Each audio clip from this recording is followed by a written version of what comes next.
Hi and welcome to video number 9. We're going to be talking about pinning posts in the Facebook timeline.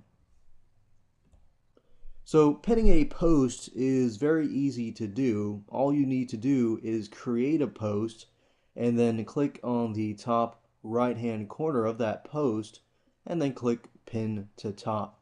Now before you pin a post, you want to make sure that the post that you're about to pin follow these guidelines because there are certain things involved that you want to make sure that you follow before you actually post, pin a post. So pinning a post, it allows you to pin a feature update. You can, for example, do a product launch and pin that. You can pin a product update, and then any type of post that you pin will stay up on the top of your Facebook timeline for about 7 days. So you obviously want to make sure that whatever post that you pin up there is something of value and is something that will get a lot of likes and comments. You don't want to pin up just about any post because it can hurt your Facebook Edge rank, which is the algorithm which Facebook uses to, you know, take your post and put it on other people's walls.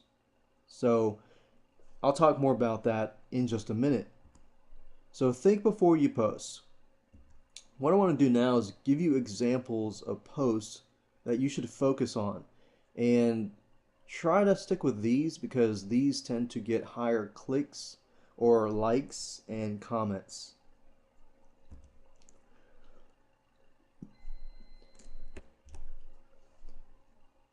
Whether you're an offline business or an online business, testimonials from other customers is social proof.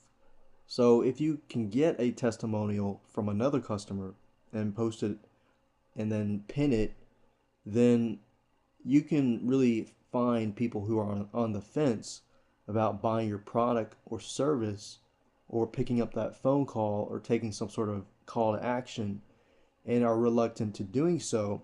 But when they see that testimonial that talks directly to them, then you have yourself a closing deal. Another thing you can do is pin an engaging video or a picture or a contest, an offer, or something of value. Anytime you pin a post, think before you pin it and think, okay, what kind of value am I providing? Is this something of funny, or is it showing your personality? You know, is it engaging enough that people will want to like it and comment on it? So never just put up a regular post on the top. Make sure that you post something of value. And examples include, let's say, for example, that you're a fan of a store or an accountant, a tax accountant Facebook page timeline. And they put a tip up there during tax season that helps you file or helps you save some money and so forth, that you would regularly pay a CPA to answer those questions. Well, guess what? If you post a question, a question that people have problems with in terms of their taxes, in terms of their business, and so forth, and you hit the nail on the head and people are thinking the same thing, then guess what? People are going to respond. Questions are really good because you get responses. A question that leaves a something that people have to answer, it's an unanswered question, then that really opens up the conversation and creates more likes, creates more comments, and engages your community that you're creating to communicate with each other.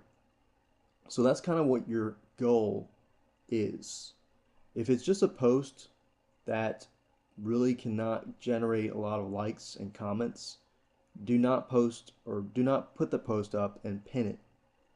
You can put the post up possibly, but you don't want to pin it. So pinning is basically like emailing your lists. So email them of something of value. So never put out a regular post on the top. I briefly touched base on this. Remember, Facebook EdgeRank is the algorithm that Facebook uses to rank how your posts appear on other people's pages. And the average life of a post on Facebook is about 4 hours. So you want to make sure that you utilize those hours and really take the time to get as many likes and many comments as you can. So if you pin posts that are not going to get a whole lot of likes and comments, then say goodbye to your EdgeRank. EdgeRank, like I said, it's the algorithm to ranking your posts and seeing whether it shows up in people's feeds. EdgeRank is sort of similar to Google's algorithm in terms of ranking, search engine, websites and things like that. Facebook's algorithm in this case is EdgeRank, which in terms of ranking. So no one really exactly knows what the EdgeRank entails, but you know what Facebook's goal is, which is to provide a good experience and quality experience. And how do you know if a post has a good experience? That is, if some posts get a lot of shares, they get a lot of likes, they get a lot of comments. So that tells Facebook, hey, this specific post is being recommended by a lot of people. It must be famous. Now, obviously, there are ways to game the system and spam the system and gain it so that you can get a lot of likes and comments. But I'm sure Facebook has a lot of things in their algorithm to detect that kind of stuff. So you want to make sure you do everything ethically and naturally. So make sure you think before you post. Here's some recommendations. Post a question or something thought-provoking.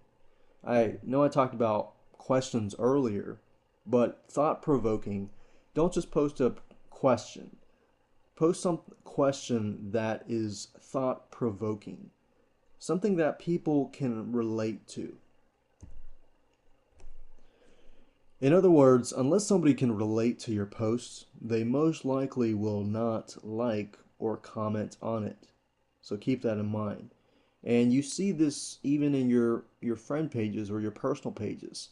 You'll notice that every time you make a post or comment or status update, most people don't comment on it unless they're really your close friends. But if you start posting like motivational quotes or questions or something thought-provoking that impacts them, that impacts in their daily lives that they can relate to, that they're dealing with, it's a problem that they're facing and this and that, then guess what? You're going to get a lot of likes and comments on it. So put something thought-provoking. Make sure you think before you post. It's kind of like the saying, make sure you think before you speak. So if people feel passionate about what you're posting, they will respond.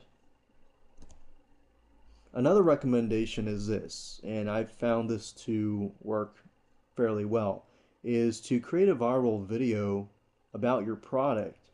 And as you know, and as you can see, I am a fan of Fiverr.com. Fiverr.com, you pay somebody $5, they're going to do something for you.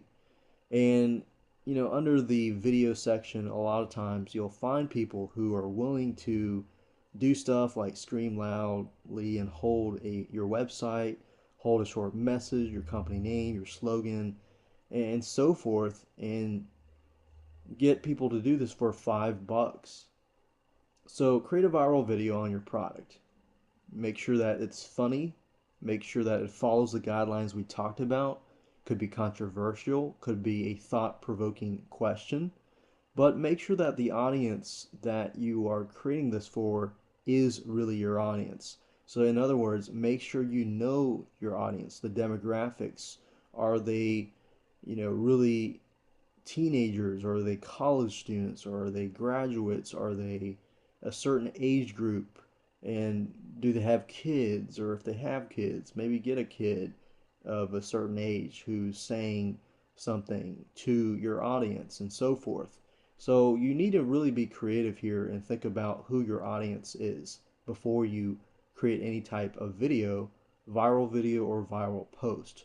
Your audience is key. I know a lot of times people will just go ahead and start talking about their products and services, not realizing who their audience is. And if you know the demographics of your audience and how they think and how they tick, then guess what? It'll make life a lot easier for you.